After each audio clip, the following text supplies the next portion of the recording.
आपण सध्या भंडाऱ्याच्या तुमसर तालुक्यातील गोवारी टोला पिटेसूर परिसरात आहोत आणि या गावामध्ये पाण्याची मोठी टंचाई नागरिकांना येत आहे। खरं पाहायला गेलं तर उन्हाळ्याची सुरुवात झालेली आहे। मोठ्या प्रमाणात उन्हाच्या झळा बसत आहेत। मात्र अशातही पाण्यासाठी पायपीट नागरिकांना करावी लागते। महिलांना 1 ते 1.5 किलोमीटरवरून पाण्याची सोय करावी लागते आणि मोठ्या अडचणी येत आहेत। बघू शकतो महिला मोठ्या प्रमाणात इथं जमलेल्या आहेत आणि पाणी भरताना पाहायला मिळत आहेत। खरं पाहायला गेलं तर सकाळी 5-6 वाजतापासून दुपार होऊनही ते पाणी आता इथं भरताना दिसतात। खरं पाहायला गेलं तर घरची कामं त्यांना सोडावी लागतात। आपण बघू शकतो गावामध्ये ज्या प्रकारे आपल्याला पाण्याची ढोला पाहायला मिळते। ढोला असला तरी हा शोभेची वस्तू आहे। खरं पाहायला गेलं तर गावात कुठल्याही प्रकारची पाण्याची पाईपलाईन करण्यात आलेली नाही आणि त्यामुळं घरोघरच्या महिला ज्या आहेत त्या सकाळपासून इथं पाण्याची वणवण करत या विहिरीपर्यंत येत असतात आणि पिण्याचे शुद्ध पाणी जे आहे त्या विहिरीतून येत असतात। आपल्याला बोलण्याकरिता काही महिला आहेत। काय सांगाल, काय तुम्हाला नेमक्या या पाण्यासाठी अडचणी येत असतात? आजी आम्हाला काय पुष्कळ पाण्याची अडचण आहे, तरी पण आम्ही कामधंदे सोडून 2 वाजतापर्यंत विहिरीवर पाणी भरत राहतो आणि पाहुणे वगैरे आले त्याला पण बहुत विचार आहे आणि आम्ही तळ्यापर्यंत जातून आणि तळ्यातून धुवून आणतो, तरी पण तुम्ही आमच्या विहिरीची आणि आमच्या पाण्याची आणि आमच्या जीवनाची काळजी घेऊ नाही शका। आपल्याला काही एक ताई आहे, आपण तिच्याकडून जाणून घेऊया। काय सांगशील, तुला काय नेमक्या अडचणी येतात पाण्यासाठी? आम्हाला खूप त्रास आहे। घरी कित्येक कामं सोडून सरांनी पाण्यासाठी यावं लागते। पाणी इथं पण येऊन आम्हाला पाणी मिळत नाही। खूप त्रास होतो आम्हाला।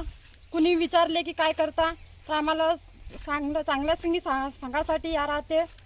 पण तुमच्या गावात पाण्याचे किती पुरवठा आहे असं विचारला की आम्हाला सांगायला अतिशय या वेगाने करा लागते। विचार करून सांगा लागते की आमच्या गावात पाणी मुद्दाराम नाही आहे।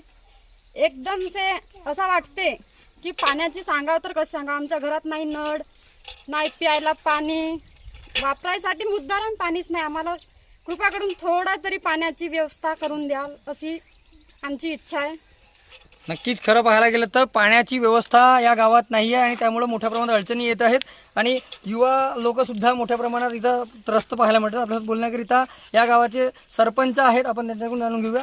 काय सांगाल, कशा प्रकारच्या अडचणी आहेत, काय नेमकं याचं कारण आहे? नागरिकांना मोठ्या प्रमाणात पाण्यासाठी वणवण करावी लागते, का बरं हे नेमकं अडचणी आपल्या गावात उद्भवत आहेत? मागील 28 वर्षापासून प्रादेशिक पाणी पुरवठा योजनेअंतर्गत पाण्याचं टंकी तयार झालेली आहे आणि पाईपलाईनचे काम आऊटचे झालेले आहे, इनचे झालेले आहेत। आऊट जे पाणी पुरवठा आहे त्याच्यामध्ये नळ जोडणी झालेली नाही आहे आणि 28 वर्षापासून आजही एकही कुटुंबाला व्यवस्थित पाणी मिळालेलं नाही आहे आणि गावामध्ये विहिरी आहेत, विहिरी पण कोरड्या झालेल्या आहेत उन्हाळ्यामध्ये आणि बोरवेलला पण पाणी व्यवस्थित पुरवठा होत नाही आहेत आणि प्रादेशिक पाणी पुरवठा म्हटलं तर एकदम शोभेची वस्तू ठरलेली आहे। 28 वर्षापासून आमच्या गोवारी टोला येथे ढोला बनलेला आहे, पण अजूनही गावात कुणालाच पाणी मिळालेलं नाही आहे।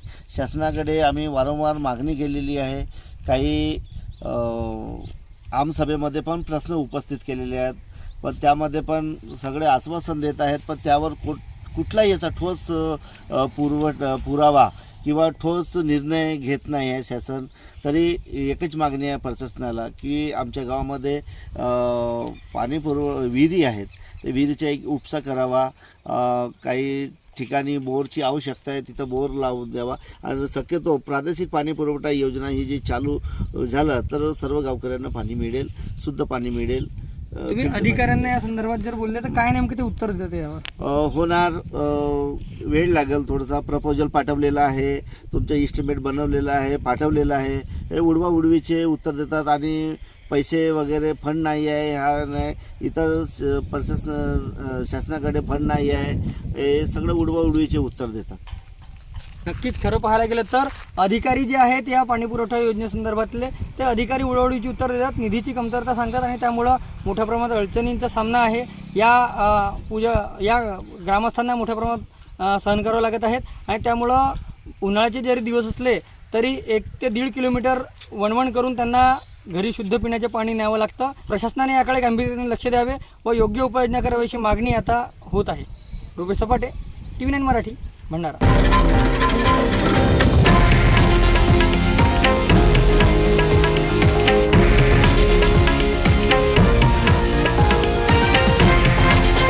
हे आहे देशातील नंबर 1 न्यूज नेटवर्क आणि आपण पाहत आहात TV9 मराठी, एकमेव.